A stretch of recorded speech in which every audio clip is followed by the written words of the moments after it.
अहम खबर से आपको आगाह करेंगे। सुप्रीम कोर्ट के एडिशनल रजिस्ट्रार के खिलाफ तौहीन अदालत शो कॉज नोटिस केस में फैसला महफूज कर लिया गया।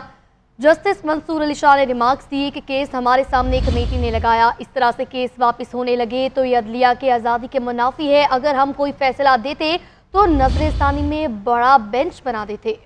इसी पर मजीद बात करेंगे ब्यूरो चीफ इस्लामाबाद मियां शाहिद से। जी मियां शाहिद, बताएगा फैसला महफूज कर लिया गया? जी बिल्कुल, ये फैसला महफूज कर लिया गया है। आखिर 4-5 समात के बाद आज फैसला महफूज हुआ है। इसमें अदालती मावनीन जो है उन्होंने अपने दलाइल दिए और जिसमें हामिद खान, एहसन बून और मनीर मलिक इन्होंने और ख्वाजा हारिस ने अपने दलाइल दिए और मुख्तलिफ मौक़िफ़ अपनाए। और इसमें एहसन बून ने आखिरी अपने दलाइल जो है मुकम्मल किए। अटॉर्नी जनरल जो है रोस्तम पर आए और उसके बाद फैसला महफूज किया गया। इसमें एहसन बून ने कहा कि दोनों जजेस कमेटियों का अपना अपना काम है, जिस पर जस्टिस मंसूर ने इस्तफसार किया कि क्या कमेटी एक चलते हुए केस को वापस लेकर ठीक किया है। तो जिस पर एहसन बून ने कहा कमेटी ने बेंच से केस वापस लेकर ठीक किया है। तो उन्होंने मजीद कहा कि केस वापस लेने के मामले पर अगर मसला है तो चीफ जस्टिस को मामला दोबारा कमेटी के सामने रखना चाहिए। जिस पर उन्होंने मजीद कहा कि फुल कोर्ट जुडिशियल ऑर्डर से नहीं बन सकता। एहसन बून ने कहा कि एक मावन की बात से मुतफिक हूँ और हम यहाँ अफरा तफरी फैलाने के लिए नहीं बैठे। और उन्होंने कहा कि वीडियो लिंक केस में भी बेंच टूटा था, इस पर भी वकला ने मावनत की थी। और जस्टिस मंसूर ने कहा कि हम चीफ जस्टिस से गुजारिश कर सकते हैं कि फुल कोर्ट बनाकर इस मामले को देखें। एहसन बून ने कहा कि मेरी तजवीज़ है कि ये मामला कमेटी को भिजवा दें। और जस्टिस अकील अब्बासी ने कहा कि कमेटी इसे वापस ले चुकी है, वो कहें कि हमारे सामने लगा दें। और उसमें एहसन बून ने मावनत की कि 142 में मजलिस शूरा के पास पावर है कि वो कानून बना सकती है। जस्टिस मंसूर ने इस्तफसार किया कि ये तो आम मावनीन आपस में शुरू हो गए हैं। जिस पर जस्टिस मंसूर ने मजीद कहा कि हम तो इस चक्कर में हैं कि अदारे का एहतराम हो। और यहाँ एहसन बून ने कहा कि यहाँ बहुत से लोग इदारों को तबाह करने पर तुले हुए हैं। एहसन बून ने कहा कि यहाँ लोग अपनी मर्जी से जज चाहते हैं। जस्टिस अकील अब्बासी ने कहा मर्जी के जज मर्जी के फैसले चाहते हैं। जस्टिस मंसूर ने कहा कि माजी में ये होता रहा है, अभी भी तो आपकी मर्जी के जज ही आ रहे हैं। जस्टिस मंसूर ने इस पर इस्तफसार किया, उसके बाद फैसला महफूज कर लिया गया है। जी ठीक है मियां शाहिद, आप हमारे साथ ही रहेगा। सबीन बताइएगा, फैसला तो महफूज कर लिया गया है, क्या कुछ डिटेल सामने आई है कि कब तक ये फैसला सुनाया जा सकता है? देखिए, अदालत की जानिब से ऑर्डर में ये कहा गया है कि फैसले की प्रोविजन का जो जायजा लिया जाएगा और उसके बाद मुमकिन है कि इसी हफ्ते में ये फैसला जो है वो सुना दिया जाएगा। जब आज समाअत का आगाज हुआ तो जस्टिस मंसूर अली शाह की जानिब से कहा गया था कोशिश करेंगे कि आज जो है वो केस की समाअत मुकम्मल करें और फैसला जो है वो आज इसका कर लिया जाए। पहले जो है वो हामिद खान जो जिनको अदालत ने मावन मुकर्रर किया था, उन्होंने अपने दलाइल दिए। उसके बाद जो है वो वक्फा कर दिया गया था क्योंकि एहसन बून की जानिब से कहा गया था जब 11 साढ़े 11 से वक्फा किया जाना था, एहसन बून की जानिब से कहा गया कि 12 बजे तक अगर वक्फा कर दिया जाए तो उस पर जस्टिस मंसूर अली शाह ने कहा कि हमारी कोशिश है कि आज हम समाअत मुकम्मल कर ले। तो हम 11:30 बजे तक ही समाअत में वक्फा कर रहे हैं। हम पहले जो है वो ख्वाजा हारिस साहब को सुन लेंगे, उसके बाद जो है वो आपको फिर सुन लेंगे। 11:30 समाअत का आगाज हुआ तो ख्वाजा हारिस ने जो है वो दलाइल दिए। उन्होंने कहा कि आइन जो है वो ये नहीं कहता कि केसेस जो है वो कितने असाइन करने हैं। ख्वाजा हारिस ने कहा कि अगर हाई कोर्ट जो है वो सर्टिफिकेट दे देता है कि ये आइनी सवाल मौजूद है तो वो केसेस आप सुन सकते हैं। इसके अलावा डायरेक्ट अपील के जो तमाम केसेस हैं वो भी आप सुन सकते हैं। ख्वाजा हारिस ने आर्टिकल 185(3) का दायरा इख्तियार जो उसका हवाला दिया। उन्होंने कहा कि आर्टिकल 185(3) का दायरा इख्तियार है, वहाँ नहीं है जहाँ आप देख रहे हैं। इस पर जस्टिस मंसूर अली शाह ने कहा कि क्या ये कमेटी का दायरा इख्तियार है कि वो एक केस चल रहा है तो वापस ले सके। जिस पर ख्वाजा हारिस ने कहा कि प्रैक्टिस एंड प्रोसीजर एक्ट में कहाँ लिखा है कि कमेटी आईनी बेंच में केसेस लगा सकती है। जस्टिस मंसूर अली शाह ने कहा कमेटी वापस ले सकती है, बेंच जो है वो तब्दील कर सकती है। जस्टिस मंसूर अली शाह की जानिब से जो ये कहा गया, ख्वाजा हारिस ने कहा कि सिविल और क्रिमिनल केसेस में आईनी सवाल जो रेगुलर बेंच से देख सकता है और आर्टिकल 185(3) पर मगर दायरा इख्तियार का मामला जो है वो भी आ जाता है। जिस पर जस्टिस मंसूर अली शाह ने ये कहा कि अभी हमने जो है वो CCCA का केस था, उसमें रेगुलर बेंच ने फैसला दिया था, यहाँ केस हमसे वापस लेकर कमेटी ने आईनी बेंच में लगा दिया। जिस पर ख्वाजा हारिस ने कहा कि प्रैक्टिस एंड प्रोसीजर कमेटी जो है वो डायरेक्ट केस आईनी बेंच में नहीं लगा सकती।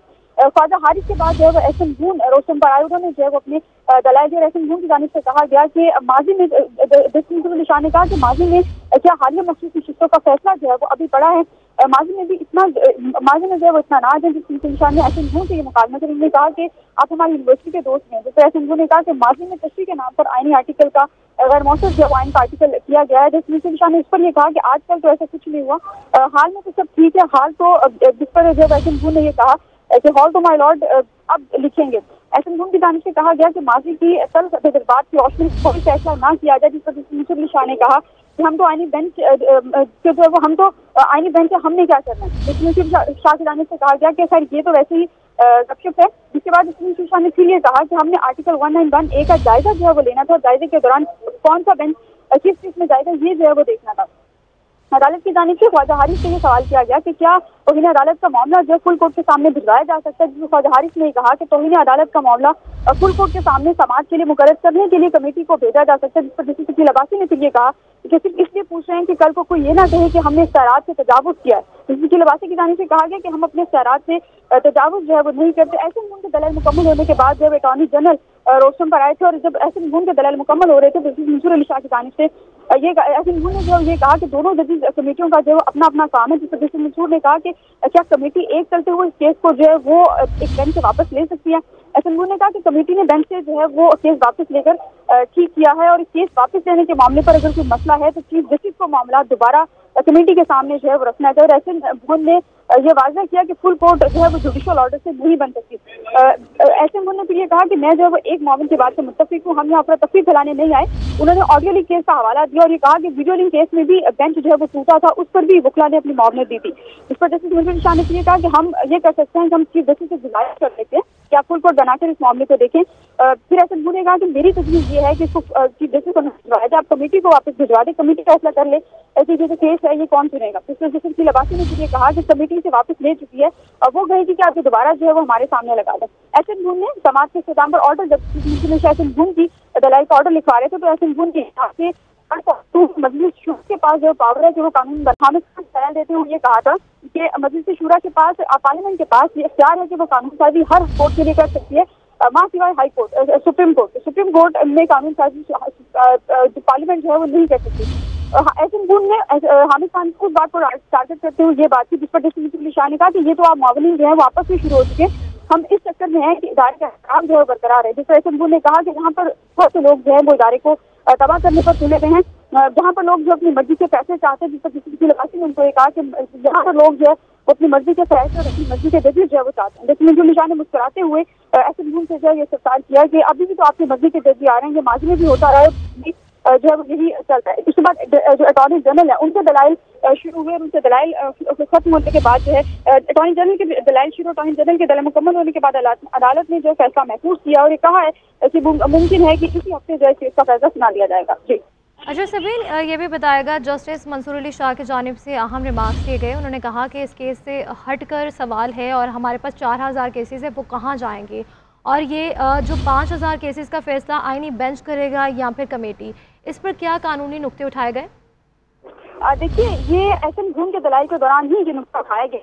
ने ये कहा कि ये मामला जो है कमेटी को भिजवाना चाहिए, ये मामला जो चीफ जस्टिस के पास नहीं जाना। तो उस पर जस्टिस मुंसुर अली शाह ने कहा कि अगर ऐसी बात है तो फिर 4000 से ज्यादा केसेस हैं वो हमारे जरिए 4000 से मुकदमात ऐसे हैं जो हमारे पास लगे हुए हैं। तो अगर जो है वो कमेटी ने इसका फैसला करना है, उन 4000 मुकदमात का फैसला और वो कौन करेगा कि ये 4000 मुकदमात जो है वो कहाँ पर जाने चाहिए। उस पर फिर जो है एहसन गुन ने उसके ऊपर जो है वो ये कहा था कि माजी के जो तजर्बात हैं उनकी रोशनी में जो है वो कोई फैसला न किया जाए। जैसे मंसूर अली शाह ने कहा था कि जुडिशल ऑर्डर के खिलाफ जो है वो किसने फैसला किया और क्या आला अदलिया यानी अपील फौरन जो है उसने किया। जैसे मंसूर अली शाह ने कहा कि इंतजामिया अगर समझती है कि जुडिशल ऑर्डर ठीक नहीं लेकिन कुछ नहीं कर सकती। फिर जैसे मंसूर अली शाह ने कहा कि प्रैक्टिस एंड प्रोसीजर कमेटी के पास तश्कील देने का मामला की तरफ से आया है। जैसे मंसूर अली शाह ने कहा कि अभी तो हमने कुछ कहा ही नहीं, अभी तो हमने सिर्फ सवाल किए हैं और इसमें से हटकर हमारे पास सवाल हैं कि 4000 से ज्यादा केसेज जो हैं वो कहाँ जाएंगे और 5000 केसेज हैं वो कहाँ पे समाज के है। इस चीज का फैसला आईनी बेंच करेगा या कमेटी करेगी।